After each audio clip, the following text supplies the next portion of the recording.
I don't know what storm you're currently going through. I don't know what fire you're currently experiencing in your life, but I just wanted to remind you that God is with you. God is with you even when it doesn't feel like it. God is with you even when it feels like your circumstances are not changing.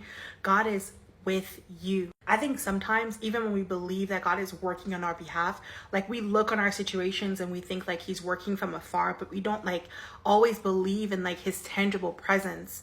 And I was at worship night tonight, and one of the songs that we're singing, one of the lines in the songs was, he's with you in the fire, he's with you in the fire, he's with you in the fire. And they kept repeating that, and it really, really, really struck me. Because I started thinking about that story where that line comes from, in the book of Daniel, with those three men that were thrown in the fire because they refused to worship the statue that this king wanted them to worship, and they were thrown in the fire as a result of that. And this king, after he throws them in there, he looks and he's like, wait a minute, didn't we throw three men in there? Who is that fourth man in there with them that looks like a god? And so when we hear in songs people talking about the fourth man in the fire, that's the story that they're referencing.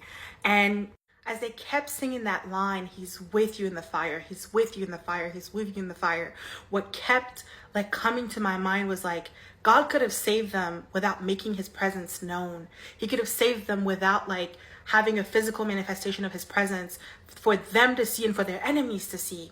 But it was intentional that he wanted them to know that he was there with them, and he wanted their enemies who threw them in there to know that he was with them also. And so it really got me thinking about how like even in the midst of our fires, even as God is working on our behalf, even as God is protecting us and shielding us, he's also with us though.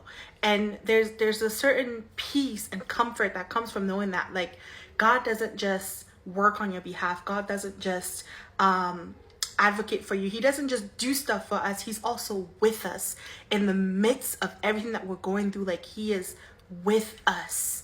And I just hope that encourages you today to know that in the midst of your storms, in the midst of your fires, in the midst of the things that you're going through, God is with you.